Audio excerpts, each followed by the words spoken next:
Hey everybody, welcome to my next listing. This is going to be a long one, aren't they all? But it's going to be pretty involved for a couple of reasons. One, this is my favorite turntable, because this model is the one that got me started on this whole freaking thing. And my story of my artist and band today is just screwed up. And it's a local thing for me being an Ohio boy. So I kind of took a little bit more time on it. But anyway, this is the mighty Denon DP-45f. Direct drive, fully automatic turntable. It is recapped and restored. It's in great shape. It's got a brand new Audio-Technica cartridge on it. Man, this is going to be an affordable one for somebody. Like I said, I've been doing so many monsters here lately. This is just a really cool turntable. Let me go over the history of how I got involved in it, and we'll go over the features and functions, and we'll talk about that artist today. Man, stay tuned. It's going to be a crazy one. So I hope y'all are doing well, getting into this holiday season. I can tell you a whole novel about the 45F. But if you guys, a lot of you guys who follow me, which thank you guys so much, so many of you that do. There might be new people too, because I see those new people coming every week. But the short version of the long story is, I'm just a guy who does this as a hobby. I'm not a storefront. I don't need the money. I pet my dog and I drink and I do turntables and got into this talking about music thing. But 100 years ago, when I first started this stuff, is because I had a 45F, which I still own. It's in my home theater room.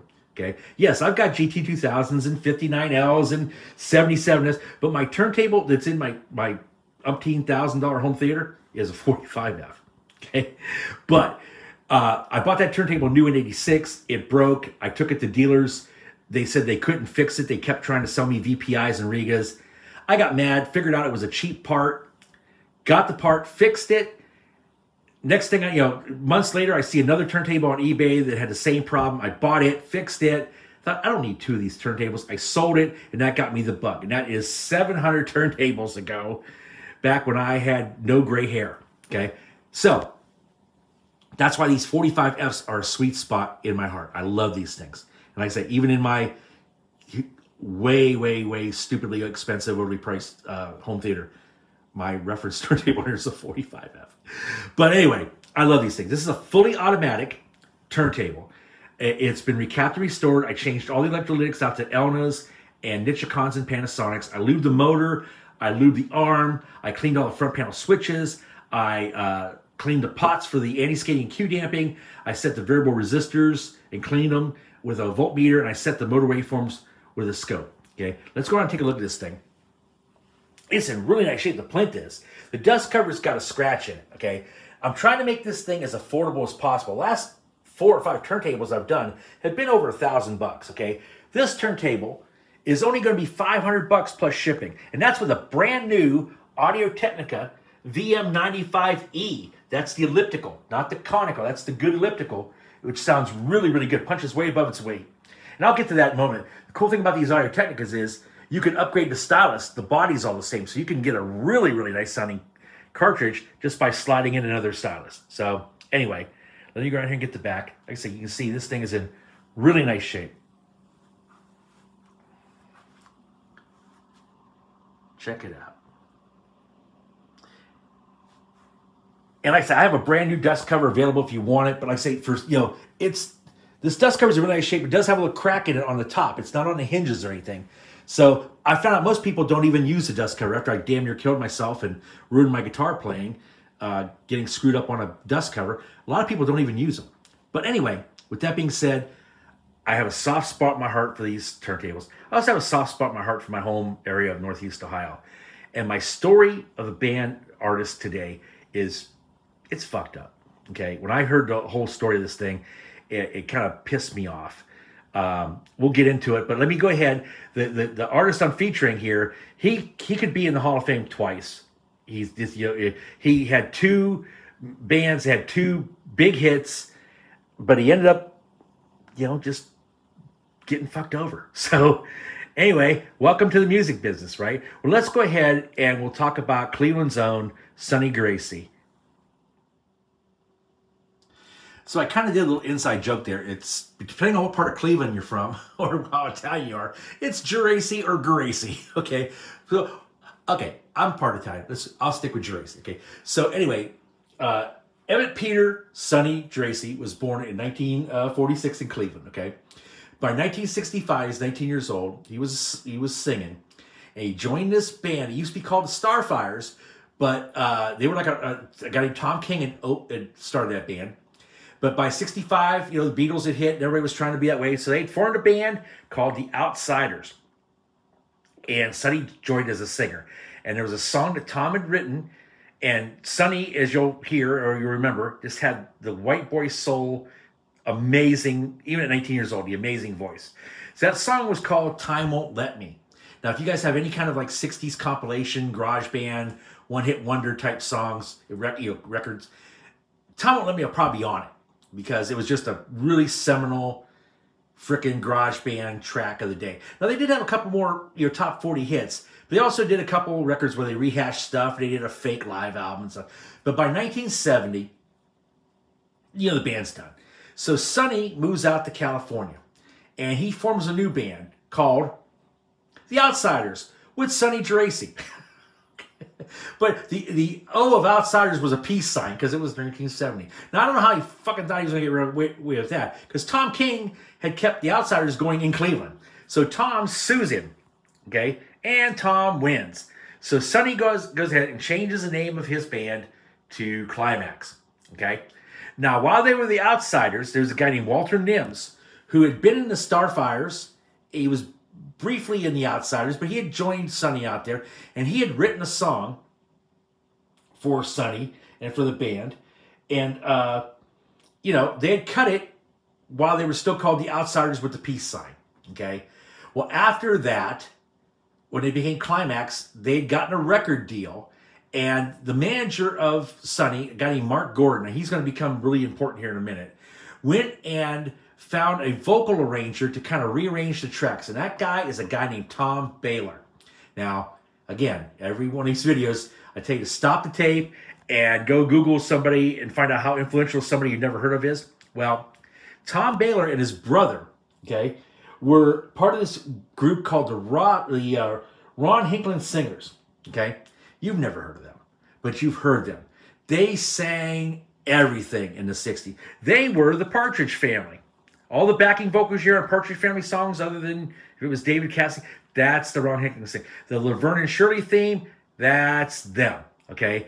The McDonald's You Deserve a Break Today commercial, that's them, okay? They were the background singers of everything, okay? Tom Baylor ended up working with Quincy Jones down the road, okay? And when Tom had a song that he had actually written for Frank Sinatra that Frank never decided to cut, he thought, hey, I know somebody who could cut this song and make it really good. I got this guy, what's his name? Jackson, Michael Jackson, yeah. So She's Out of My Life, the Michael Jackson song, that's Tom Baylor's song. He actually wrote that for Frank Sinatra. And that kind of worked out pretty well for him. So he's okay. Anyway, so the song that they recorded first and then they redid with Tom doing the vocal arrangements is the classic song Precious and Few. Now, it's really kind of schmaltzy and kind of sung over the top, but it's still beautiful and brilliant at the same time. If you think about the same guy who sang Time Won't Let Me singing Precious and Few, it's pretty cool, okay? So they released this record, okay? Now, there's another song on this album called Life and Breath. I almost want to play it because you've probably heard, well, it's hard for me to realize how deep people know about songs. So I'll probably play Precious and Few. But there's another song, the first song on the album is called Life and Breath.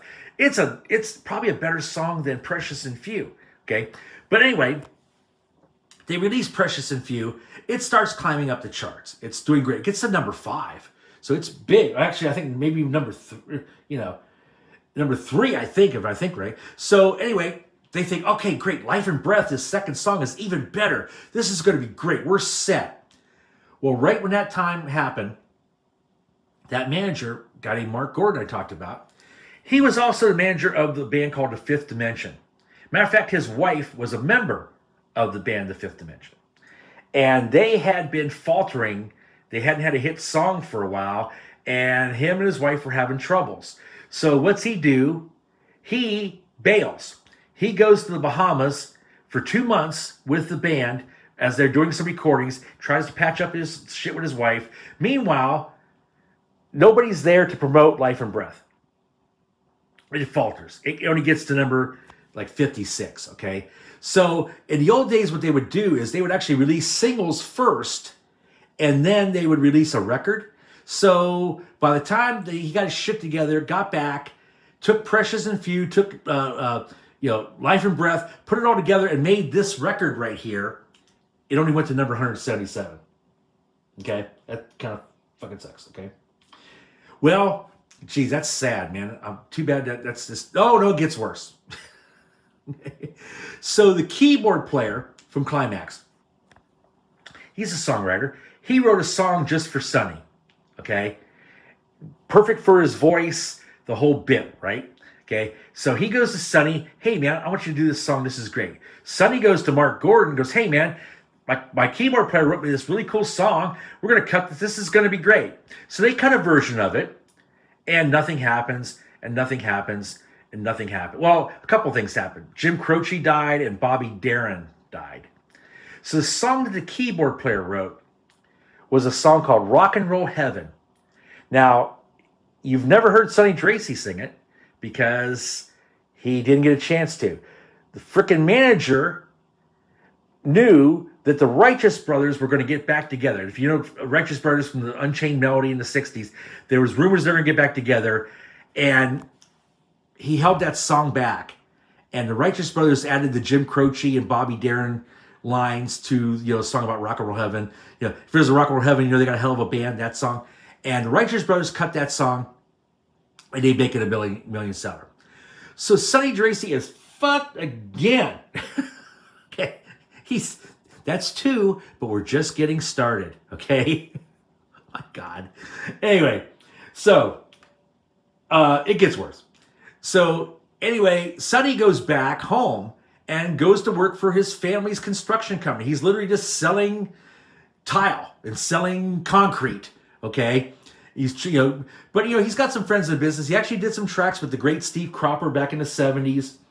And, that was some stuff. In the early 80s, he's still a hero in Cleveland. Okay. In the early 80s, he cuts a record with members of Donnie Iris and the Cruisers. Donnie Iris, how much I love me some Donnie Iris and the Cruisers. So that was his backing band, but he put a fake band together. He made a record called The Peter Emmett Story, which is funny because his name's Emmett Peter. The Peter Emmett Story. His face is on the cover, but the back of it is a fake band. They just took 4 people and just put a band together that wasn't the Cruisers. And they released this record on MCA. It didn't really do anywhere well, but he would occasionally play around Cleveland with the Cruisers backing him up. So it was pretty cool. But it just didn't, it just didn't work out. Yes, I have that record. I may feature that as a side piece here one day, right? So anyway, he's back to, selling, construction shit, right? Until the mid-'80s. And right about 85 or so, that's when people started realizing, hey, there's a market for all these bands who had like these one-hit wonders and stuff to go do like the fair circuit. In the music business, we call it the dinosaur circuit. You get these bands who had hits 10, 15 years before. Excuse me. People recognize them, but they don't have anything on the radio now. But if you're at a state fair, you'll go check them out. So he got a phone call about, doing putting the Outsiders back together and, doing this. So he kind of did that. Okay. And he was pretty successful just, on the weekends, doing fly dates, whatever, and doing this stuff. He'd play Time Won't Let Me, and he'd play, Precious and Few and all that stuff. And it was all really good, right? So, man, here we go. Happy ending, right? Man, thank God he got fucked once. He got fucked twice. Thank God he ends up doing really... No. What the fuck's wrong with you people? You guys ought to know that by this many drinks in, that this is just the beginning of the fucked up story, okay? Now it really turns to shit, okay? In 2012... I got to take a drink. I'm sorry. This is Jack and Diet Coke. And I want to thank my friend Jody for providing me with this bottle of Jack and Diet Coke. He bought a turntable off me and sent me a bottle of Jack. Not that you need to do that, but I don't discourage it. Hold on. Anyway, in 2012, Sonny has a brain aneurysm. Fucks him up. Okay. And, you know, he's just, you know, really doing bad, right? And so, but, you know, he's an icon in Cleveland. So, of course, man, the Cleveland music scene jumps to the cause, right? They do a benefit concert for him. They get like 19 bands of people. There's a guy there. He's got this bar called Strings and Wings with Z's in it. Okay, he's got like a 1,000-seat venue in his restaurant. He donates the club. He donates the free food. He gets all these bands, and over 2 days they have this concert, and they raise $29,000 for Sonny's medical bills. Now, you can read all about this on his Wikipedia page, right? So if you go to Sonny's Wikipedia page and you go, wow, how cool is that, man? Cleveland came through and, you know, they raised this money for this guy. How great is that? Wrong. Okay? This is why Wikipedia isn't always the great thing that you think it is, because I did some more digging. Sonny never got any of that money. The fucking club owner, a guy named Bill Thompson, Chef Bill Thompson, took the money. Stole it. Okay. Months went by. They couldn't get the money. Sonny's getting worse and worse. He's in a wheelchair by this point, right? A year goes by. He's not paying the money. The local news station, the Fox station there, they send one of their, you know, reporters out there. They you know, ambush this guy, caught him in his driveway. Oh, it was just a snafu. It was yeah, I'm going to send him the money, blah, blah, blah. No. Didn't do it. It took a whole year and a half. They finally arrested this fuckhead, Bill Thompson, from Wings and Things. And he went to court. He pled guilty to basically stealing the money. And the judge threw the book at him. Gave him 3 years in jail. It was the maximum that judge could give him. Okay? Thank you, Jesus. That's great. Okay? I mean, how fucked up was it? But, you know, hey, listen. You know, justice is served, right? Oh, no. Sonny's running out of holes to get fucked in, isn't he? Well, anyway, here we go again, okay?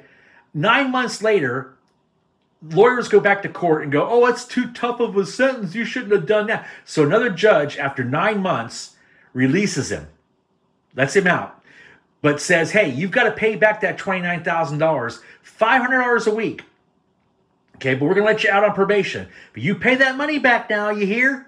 $500 a week. Yeah. Sonny died in 2017, and from what I can tell, this dickhead never paid him a dime. Okay? If I hit the lottery, I'm going to set aside just enough money and call some friends of mine in Cleveland and find this guy. Okay? I hope he sees this video. You fucking reject. Okay? Anyway, Sonny died in 2017. He wasn't penniless, but he, you know, all this money he got fucked out of. Okay? And, you know, I'm from Northeast Ohio. The nicest people in the world are there. Not me, but there's just great people who help you do anything. You know, I mean, they're there for you. And when you find out that some fuckhead, you know, disgraces a guy who's like a freaking icon of the Cleveland music scene, it just really pissed me off. Maybe that's why I'm drinking a little bit extra tonight. I don't know. Maybe that's why my dog won't even come in here because he knows how mad I am. But, you know, that doesn't keep from being the fact that Sonny was just a great vocalist, great singer, and we should probably celebrate his music. That's what he would want, I'm sure, and his family and stuff would want. So let me go to the next section here, and we'll play a little bit of Climax here for you, and we'll honor the great Sonny Tracy. So thank y'all who stuck around this long for checking that segment out. I, you know, probably overreacted, but, you know, fuck that guy. You know, I mean, my lawyer's better than his lawyer. Call me. You know. Anyway, with that being said, it's a 45F. I hope you guys know the features and functions of it. It's identical to a 47F, except it's better because it has a separate anti-skating and Q-damping separation. The controls still fit underneath here, as I said. I want to go ahead and play a little bit of Climax here for you. We'll play a bit of this track, but let me go ahead and show you real quick what it does. You have a power button right here.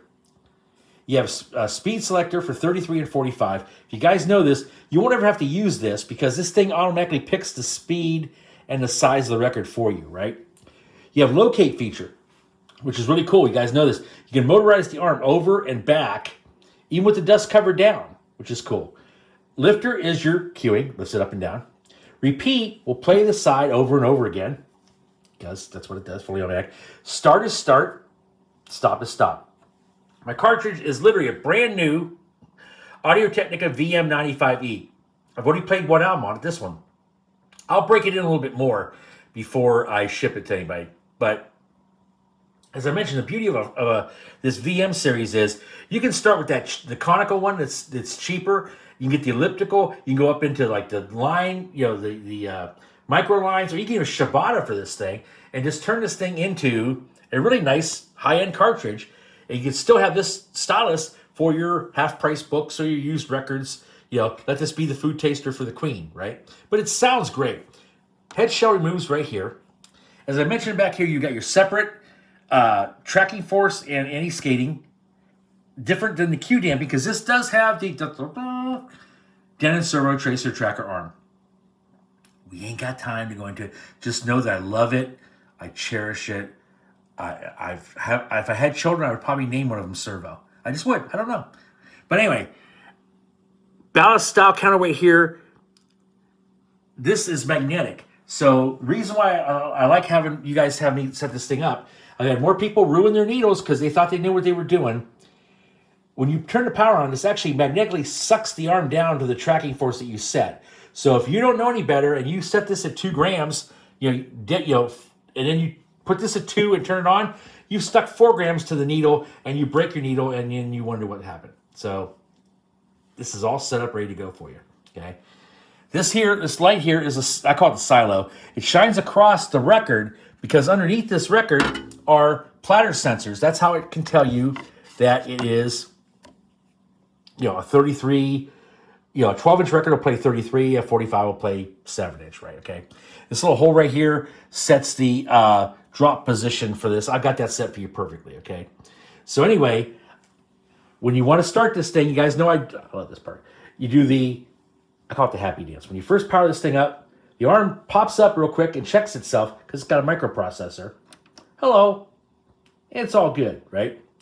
And when you want to start it, you would just start it. But I'm going to go ahead and play Precious and Few. I know I've been talking about that. Let me go ahead and just go to Precious and Few real quick, and we'll show you the rest of it. Actually, I should go ahead and hit the start button and let you see this thing work automatically, because most people don't realize what an automatic turntable does. It goes over, it drops into place, and it starts to play the record, right? Okay. Now you have a lifter right here, lifts it up and then down. Okay. This is your locate feature. You hold this down. As long as you do, it will motorize the arm over where you want it to be. And as soon as you let go of it, it will drop. Yes, that is explosions on the record, okay? And it'll go backward, it goes backwards, right? Now, of course, anytime during this, you want to stop it, hit stop. It goes back and returns and shuts itself off. Now I'm going to go ahead and play Precious and Few is the last song on side 1. Duh. Never do that because that's the worst sounding song. I mean, that's how vinyl's cut. The closer to the outside edge you are, the better tracking and stuff you have. But they put it on the end. Why not? Let's go ahead and play a little bit of Precious and Few for you, though, because it's a great classic song. So here's a little bit of Precious and Few for you.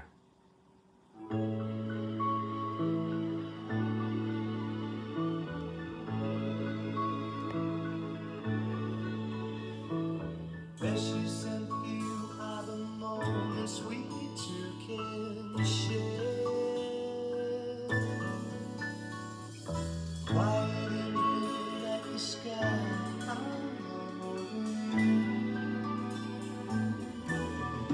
and if I can't find my way back home, it just wouldn't be fair. Precious and few.